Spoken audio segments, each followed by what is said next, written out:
Hello friends, this is Marilyn from tarotclarity.com, and a few minutes ago I uploaded a video that I received that I guess I forgot that I bought it, but it's Demort Disney Tarot deck. If you want to check out the review for that, I'll link it down below. In error, I said that this was written in another language, but I think that's because without my glasses and with the elaborate lettering, my brain just didn't recognize it as English, but I stand corrected. So I said I would do a tirage and croix. Let me see if it's up right. Yeah. I said I would do a tirage and croix using this deck. This probably was something that I bought with my grandchildren in mind. It's not a deck I would have bought myself. I'm not a Disney kind of person, but kids love Disney. So I thought we'd do a demonstration reading using 22 cards, 22 Triumph or Trump cards. The Tirage and Croix is traditionally just done with 22 cards. So that's why. And let's say we have a child who wants a reading. We have your parent, the parents have permission, have given permission, or even sometimes parents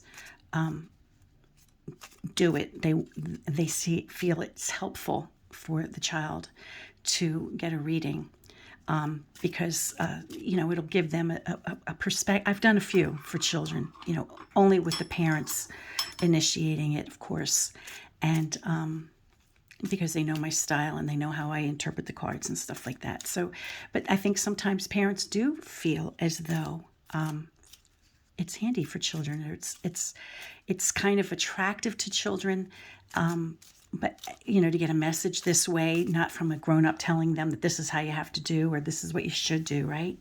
Got some adhesive on the table, but it's also not coming from mom or dad or anything like that. So sometimes it's helpful for children to get messages this way. It's let's see. Okay, so let's assume we have an 8-year-old little girl, and the parent initiated the reading with the understanding, they want it to be a fun experience for their child, but the child is experiencing, peer pressure or, say, bullying or something like that. And what can the little girl do in order to, feel better and, or to not just to feel better, but how to address the issues so that she can take a little bit of control in her own life regarding bullying or peer pressure or whatever. So we'll leave it as a general reading, but with the understanding that it's, an issue about, let's say, bullying and or peer pressure, something like that. Now, the reason I would do a tirage and croix is because, as I mentioned, tirage and croix traditionally utilizes 5 cards, but also because it's a pretty straightforward, not too elaborate or tricky spread that I think is very appropriate for young people, because it tells you how and what to look out for. And, it's pretty direct, so I think it would be a good one. So with that in mind, and I've already handled and mixed the cards off screen with the understanding that this was a fictitious reading for the purpose of demonstration. Okay, so I've already gone into that space and done all that, but this was just to show that I'm not one to stage a spread. So in the first position of the tirage and croix, the card, this is a spread that has positional meanings. The first position references things that are working on your behalf.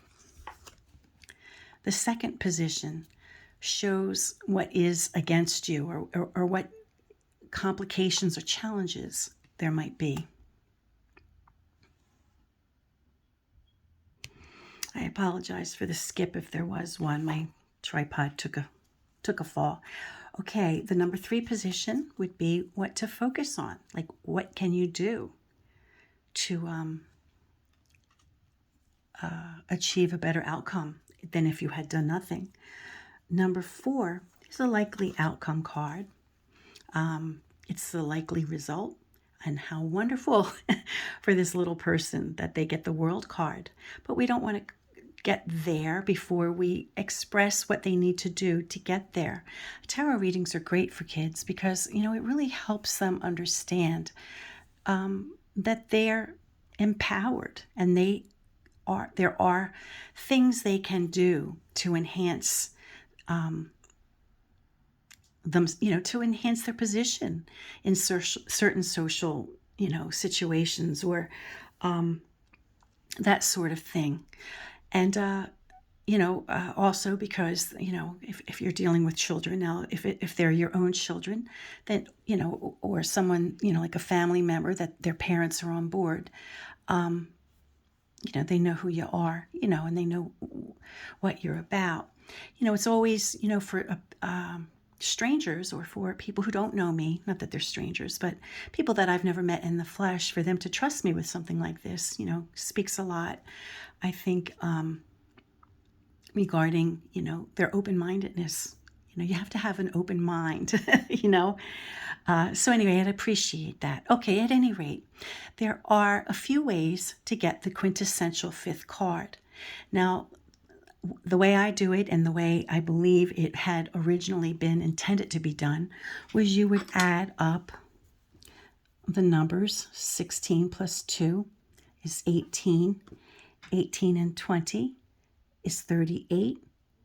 38 and 21 is 59. Okay, so obviously 59 goes above and beyond the 22 cards that we have. So you could go about it a few ways. You could subtract 22 from the number 59, or until you get a number between 1 and 21. And I think in that manner too, you could get 0, because if the number totals up to 22, for example, and you minus 22, you can get 0. So I think that method allows for all the cards. And the way I do it is I add up, I reduce, I get 59, and then I do 5 plus 9, which is 14, which would give us the Temperance card. Now, is the Temperance card in play? No.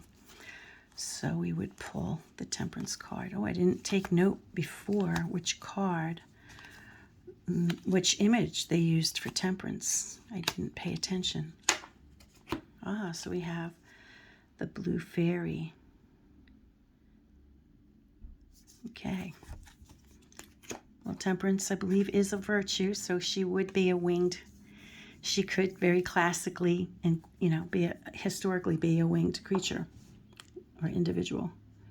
Okay, so let's take a look. And I want to give credit. I'm using this wand because I received it as a gift from Dr. Jeremy over at Temple of Miriam. I had done a lecture which he participated in and also watched my lecture, and he was so gracious, as a thank you, I guess, or just to hello or be my friend, like very welcoming thing. I received a few items from him in his temple, and one of them is this beautiful wand. I'm not sure if my phone camera rather, shows the tip has 1, 2, 3, 4, 5, 6, 7 notches, which I know is significant. And then we have this pretty twirl. And then we have a few ridges and then a smooth center. It's lovely. I had it out for a full moon cycle, which included the recent eclipse. So, and we had a full moon, obviously every month has a full moon, but, I stayed, it stayed for the new moon till the full moon and the eclipse. And it was, so I kind of feel very good and extra charged when I hold this. At any rate, I thought I'd use it for the reading today. So, Thank you, Dr. Jeremy. Okay, so the child's issue had been bullying or something like that, social pressures of some sort. Okay, let's take a look at the card for pro. Okay, we have the Tower. Now, the problem, not that it's a problem, but the tendency with positional spreads is that you end up interpreting, the card to the position, right? Which is kind of how it's designed. However, at the end we can get a gist. We can get a gist of how they all play together. So that we're not locked into this card in this position means this, right? But it's a guideline, and so, it's direct answers to give a child. Like, this is what's works in your favor. You have nothing to lose, so why not try this? This method or the ideas that come from this reading. Especially if you come off of an experience that has left you feeling like that, right? So, this is how we move away from that and take this experience, and learn from it. And this is where we can move on to. Okay, what is cons?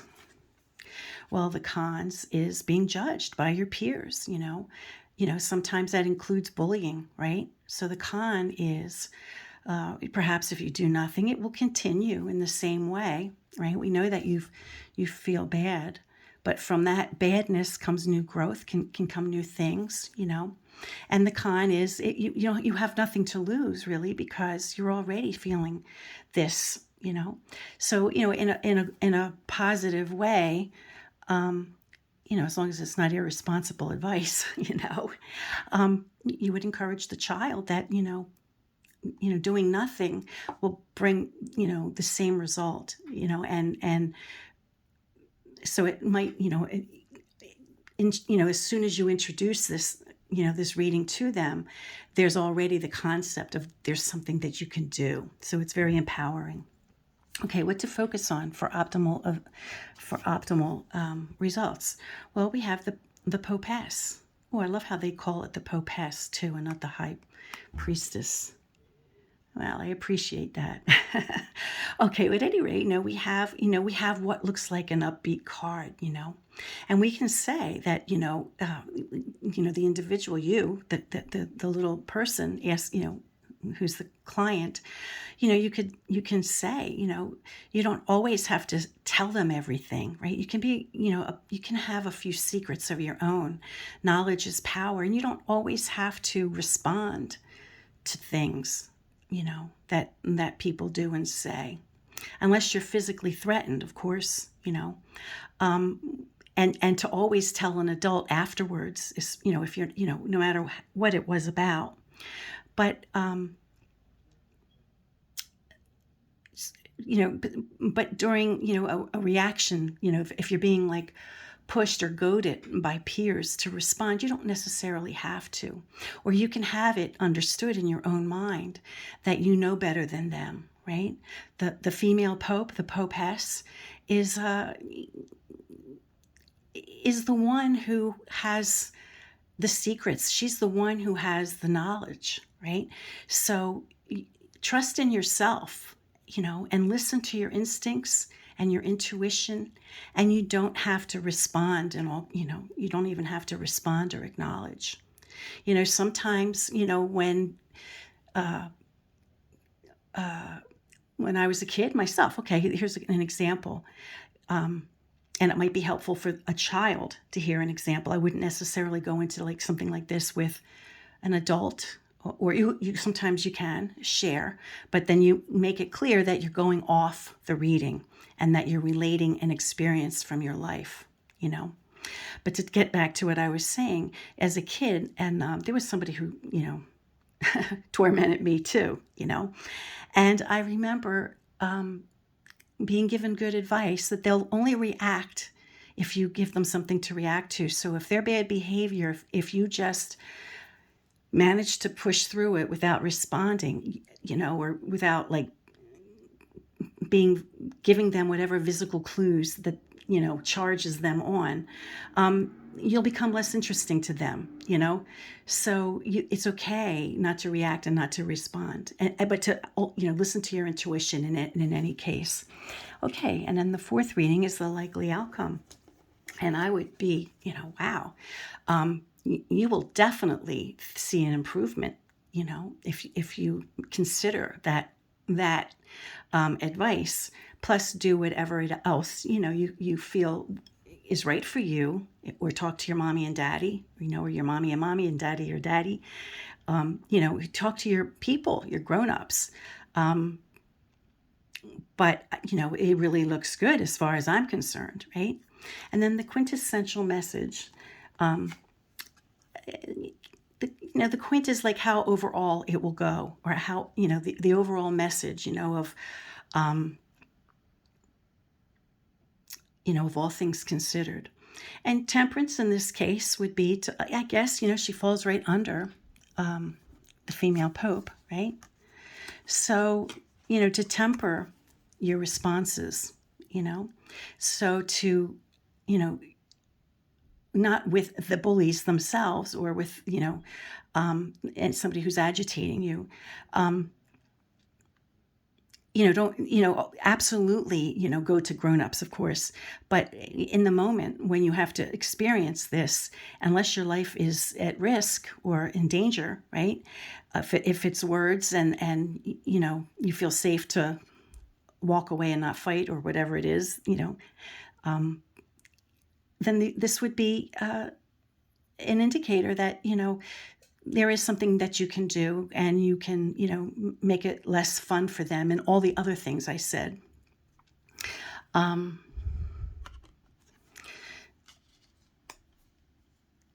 So I think that would be a good tie-in with temperance. So there you go. You see, it's a short and sweet reading for kids who might need things in small sound bites, and it's direct. What's what can I do in my favor? What's working in my favor? What's not, like what to avoid, what I can focus on, what can I actually do for myself, or part of what I can do for myself, how it's likely to work out, right? And, now of course, sometimes this card might turn out how it turns out. And, you'd have to keep in mind that you're doing the reading for a child. Okay. So you'd have to, be like really clear about that. And what I would recommend is not doing a live reading. What I would recommend, for doing a child's reading, if the child wasn't present, part of your family or something like that, would be to do a reading like I am, right? Do it on video, and then provide the grown-ups, of course, with the private link, and have them view it, to see if it's a message that, they want their little ones to hear. So, I think that would be extremely important.